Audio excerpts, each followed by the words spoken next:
Hi, ladies and gentlemen. This is Mr. Green, and this is Geometry Class Connect for December the 7th.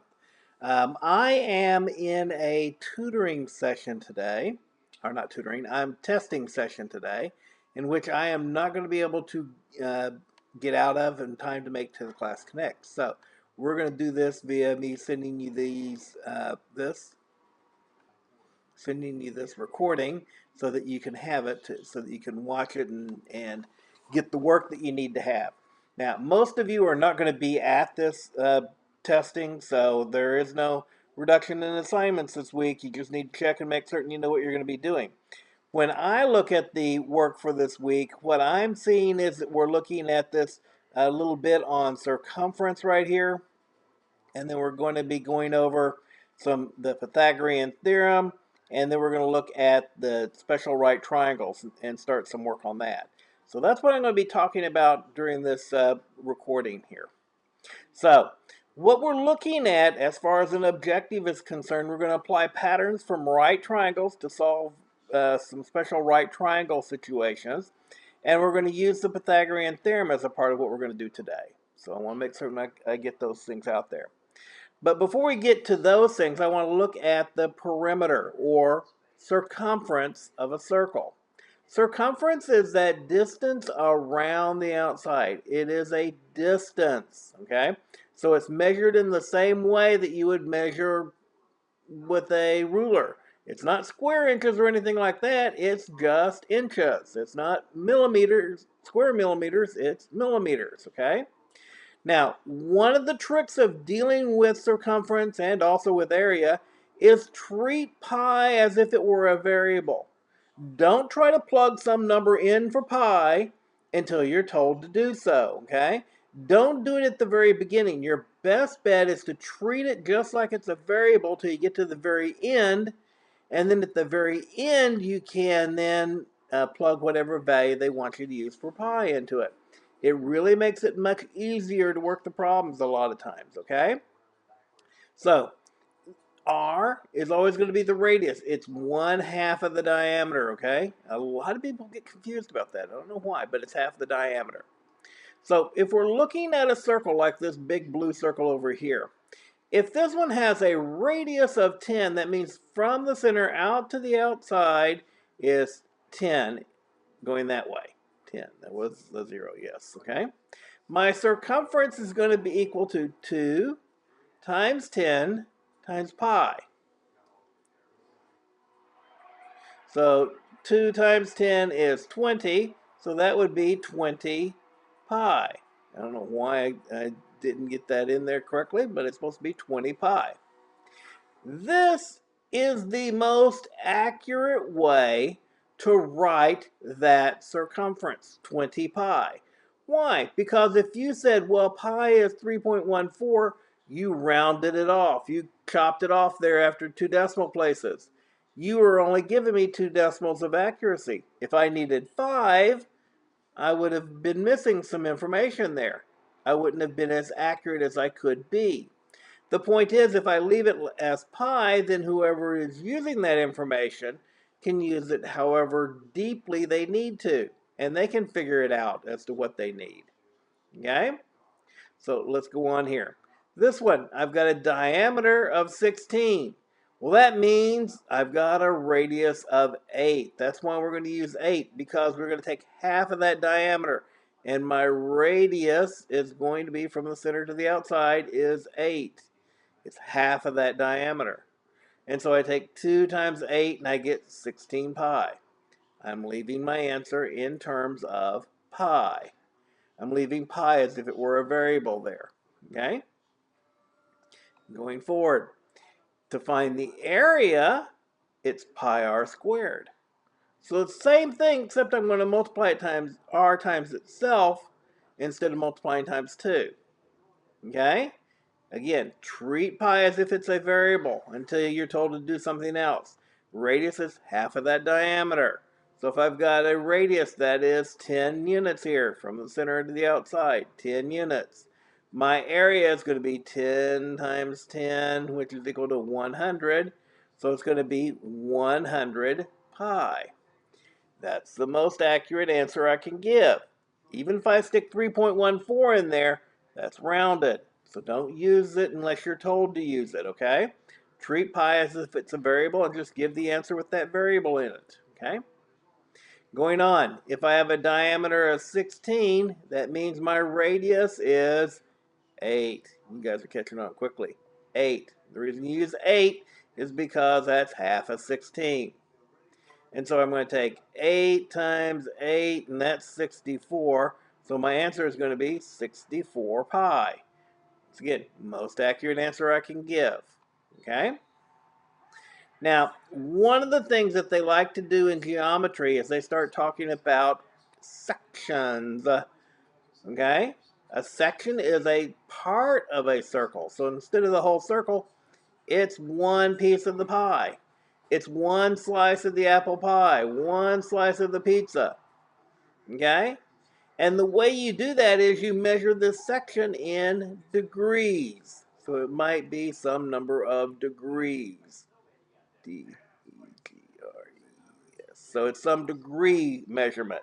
We know that a whole circle is 360, so what we're going to do to find the area of a section, we take pi r squared, and we multiply it times that measure of the section, whatever degree measurement it is, and then divide it by 360. It's a ratio that we're applying, okay? Let me give you an example here, okay? So we've got our radius of 10. R is equal to 10. That's the distance from here out to the edge, 10, right? And we're going to tell you that this orange slice here makes a 90-degree angle. See right here? Makes 90 degrees. Well, if it's a 90-degree angle, I'm going to take that 10. 10 times 10 is 100 pi. I'm going to multiply that times the 90-degree angle divided by 360. When I do this, I will get 25 pi. Once again, leaving it in terms of pi makes it the most accurate answer that I can give at this point. Okay? Moving forward. If I have this same circle that I've been playing with that has a diameter of 16, that means my radius equals 8. Why 8? Half of 16, right? So this yellow section in here, it's 135 degrees. This is supposed to be represent 135 degrees. So what am I going to do? I'm going to take 8 times 8. It's going to give me 64 pi. And I'm going to multiply that times 135 and then divide it by 360. I'll leave it to you to work it out on your calculator, but I know what you're going to get. You're going to get 24 pi. Once again, you're using that pi as if it's a variable, right? So you get 24 pi. That's the area of that slice right there.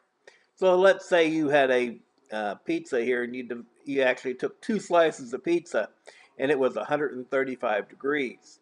You're actually getting 24 pi square units of pizza. That's what it means. Now, if this was a 16-inch pizza or 8-inch radius, you would have 24 pi square inches of pizza. That's the way you can work those. Now, let's look at the Pythagorean theorem. I know you guys have had this before. So the Pythagorean theorem is an easy formula. A squared plus b squared equals c squared. There is only one side that it makes any difference what you call. It's the one that is the biggest side. Always call that side C. Now the A and the B, it could be either one of these two sides, A, B. It doesn't matter which one you called A and which one you called B, just as long as you called one A and the other one B. And then you could say that a squared plus b squared will be equal to c squared. Where did I get those a, b, and c's? They're the lengths of the sides. They're not the angle measurements. They're not anything else. They're the lengths of those sides of that triangle. The triangle has to have a 90-degree angle in it. Cool? Okay. So if I'm given two sides, one of them is 4 and the other one is 5, what is the third side going to be? Well, you would take 4 squared. Oh, remember, we had a triangle hinge theorem that was in that last unit. So we could say 4 plus 5. We know that it has to be great or less than 9. and we take 5 minus 4, so we know it's got to be more than 1. Our answer has to be somewhere between 9 and 1, right? So if it's a right triangle, then we're going to say 4 squared plus 5 squared, that's equal to 41. Then this third side has to be the square root of 41. Okay? That's the way this would be if 41, if the 4 and the 5 were here. But what if the 5 weren't the one that was on that side over there? What if the 5 were over here? We have a 4 and a 5. Oh, then what we get is 4 squared plus b squared equals 25. We're at 16 here. Plus b squared equals 25. You have to subtract that 16 from both sides, and you wind up with b squared equals 9, or b is equal to 3. So I actually got two different values here for that third side. It's either 3 or the square root of 41. Well, wait a second. What is that square root of 41? I just want to know what that is in numbers. So I take the square root of 41 on my calculator and I get 6.4. Both of those values, okay, this one is approximately 6.4. Okay, I'm making that a wavy line, so it's approximately. So this one is 6.4 and this one is 3. Both of those values are between 1 and 9, so both of those might be valid values for this triangle. We just don't know which two sides they gave us the values for, do they? And they're not saying in the question. And so you can't just say, oh, it would be square root of 41. It's not. It could be 3 as an answer as well. Both of those two things could be valid answers to this question. Okay? This is a typical problem like you might get in a part 2, now isn't it? Is that you know what the Pythagorean theorem is, but they only give you two values for it, and you have to try to figure out the third one. Keep that in mind. You might need to do that sometime, right? Okay, I'm trying to change to the next slide, and it's not letting me do it. Okay. There you go.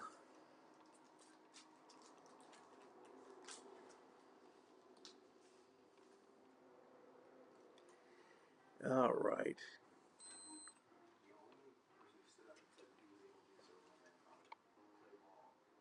Okay, back. Okay, at any time that I have three numbers that work in the Pythagorean theorem, they're called a Pythagorean triple. That means those three numbers will work as a Pythagorean theorem, like 3, 4, and 5. 3 squared plus 4 squared, that's 9 plus 16 is equal to 25. Square root of 25 is 5. So that one is a Pythagorean triple. I want you to notice that 6, 8, and 10 also is a Pythagorean triple. All I had to do was multiply each number by 2, and it still works out to be a Pythagorean triple. I also have down here that 20, 21, and 29 are valid Pythagorean triples. And so you can work that out yourself, but you will see that that is a Pythagorean triple. So we've got Pythagorean triples here, right? Pythagorean triples come into play because if you know what Pythagorean triples are, it can help you when you're doing doing things in life. For example, in the construction industry, a lot of times they're building walls and they don't have a 90-degree angle that they can work with. Carpenters know that if they measure off one direction 3 inches, up the other wall 4 inches, and then measure the distance between those 2 points, it better be 5 inches to make a 90-degree angle. Works easily every time. And when they're working with cement, a lot of times they need to make square corners, those 90-degree corners that they make in driveways and in walkways and things like that. And they don't, their tools get covered in cement real quickly, and so they don't necessarily have tools that measure 90 degrees. but they'll whip out a measuring stick and they'll measure one distance 3 inches and make a mark in the cement, measure up the other distance 4 inches and make a mark in the cement, and then they'll measure between the two, and it better be 5 inches. And they can measure that quickly, easily, and know that they've got a right angle in between their measurements. That's how you can use it in the construction industry. It works very well and very easy. And if you watch people who are doing construction, you'll see them do that frequently. Okay? So, I want you to know, and I have said this before, math people are basically lazy. I would rather memorize a ratio than work out the Pythagorean problem any day of the week. It really is much easier. So when we start talking about Pythagorean triples, we start recognizing that some of these triples actually have set values that we can memorize. Two of these are the 45-45-90 triangle and the 30-60-90 triangle. And if I can memorize the triple, or if I can memorize these angle measurements, it becomes easy for me to try to figure out the other side of a triangle. So an isosceles triangle is a 45-45-90 triangle. What do I mean? That means that this side here and this side here are the same length, isosceles triangle. That means this angle in here and this angle in here would have to be the same measurement angle. If I have got a 90-degree angle here and all the angles add up to 180 degrees, 180 minus 90 leaves me with 90 degrees. And I've got two angles here. 90 divided by 2 is 45. So when I'm saying 45-45-90 triangle, I'm talking about a right triangle, 90, and two 45-degree angles in it. Has to be an isosceles triangle. So just using that as what we've got, I don't know what these measurements are. I'm just going to call them x. And then sticking that into the Pythagorean theorem, I've got x squared plus x squared equals the side over here, c squared. Well, x squared plus x squared, that's 2x squared. But I don't want c squared, I want c, don't I? So the value of c in this situation is going to be the square root of 2x squared. Well, the square root of x squared, that's x. So that's x times the square root of 2. That becomes my value for c over here, x times the square root of 2. Why is that important? Well, you know what this side is, it's x. And this one over here is x. Look, all I got to do is multiply it times the square root of 2 and find the third side over here. This becomes an easier way of finding the side of a right triangle. So if I'm told that this side over here is 8, see how it says down here, and 8, 8 and 8, this one over here is going to be 8 square root of 2. I didn't even have to do multiplication, did I? I just had to say, well, I'm going to be multiplying times the square root of 2. Stick it in there and go for it. The square root of 2 is a lot like pi. It has a value, but you're going to be chopping it off somewhere along the way. It does have an end, but it's one of those things where if you leave it as 8 square roots of 2, this will be a very accurate answer, and mathematicians will accept it. And you didn't even have to use a calculator to do it. Okay? Well, that seems fairly simple. And yes, I do see that, Mr. Green, you're being lazy. Yeah, I am. So, what happens if I'm given sides are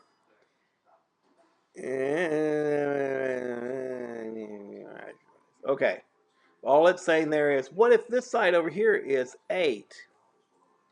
Then all I have to do is say, well, this was 8.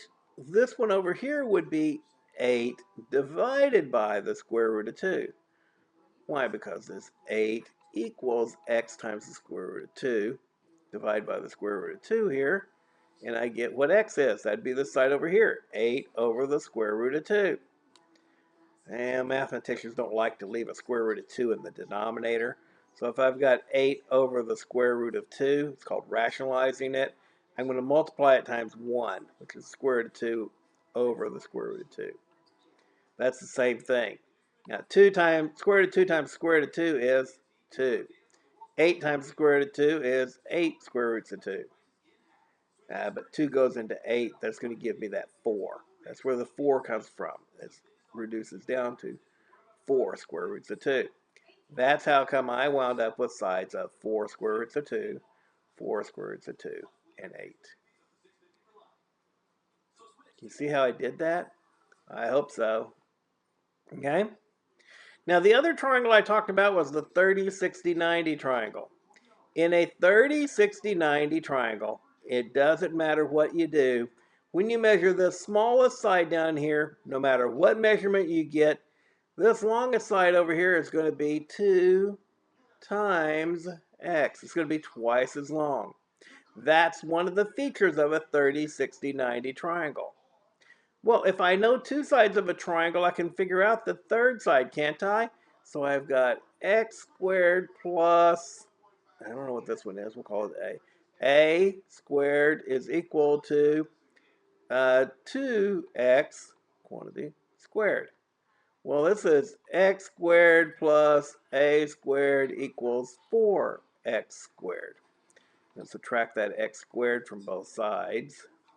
And I wind up with a squared is equal to 3a squared, x squared. Okay? Well, I don't want a squared, I want a. So I'm going to take the square root of it, and I'm going to get a is equal to the square root of 3 times x. Look at this. 1, 2, 3. 1, 2, 3. No.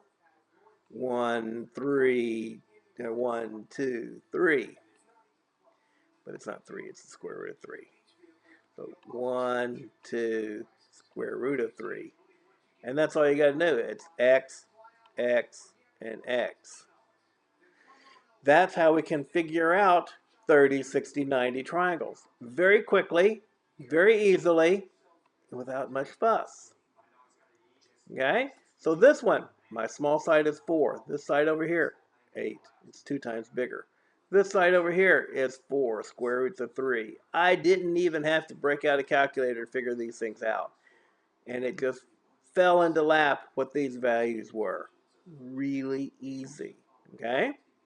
Same thing. They give me the longer side, 4. Well, 4 divided by 2 is a 2. This one over here is going to be 2 square roots of 3.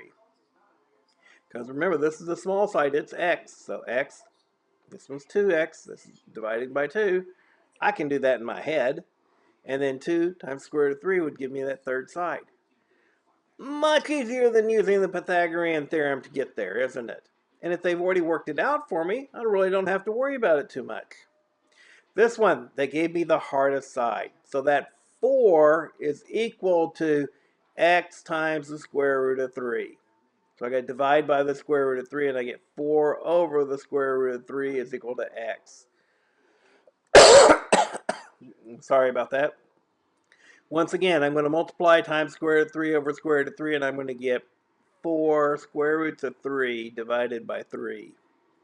And that's what x is going to be. Well, that's going to be the small side down here, isn't it? 4 square roots of 3 divided by 3. Multiply it times 2. 8 square roots of 3 divided by 3. That's how I got these sides here without even doing the Pythagorean theorem, because it's already been done for me, and all I got to do is memorize those ratios. And it becomes really simple to do. Okay? So 30, 60, 90, 45, 45, 90 are simpler than doing the Pythagorean theorem each time.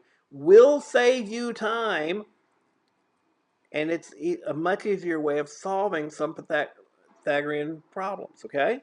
A lot of times you will be looking at problems that are 30, 60, 90, and 45, 45, 90 problems, and you don't even know it because they occur frequently in nature and natural objects, okay?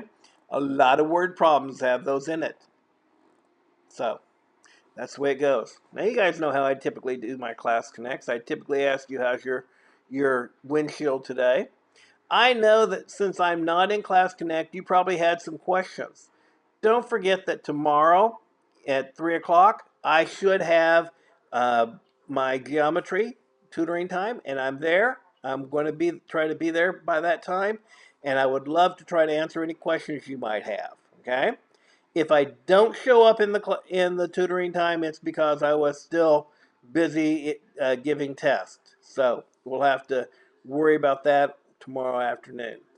In the meantime, I look forward to seeing that you guys are working on this. If you have any problems, give me a call, send me an email, send me a K-mail. We'll work out what needs to happen, okay?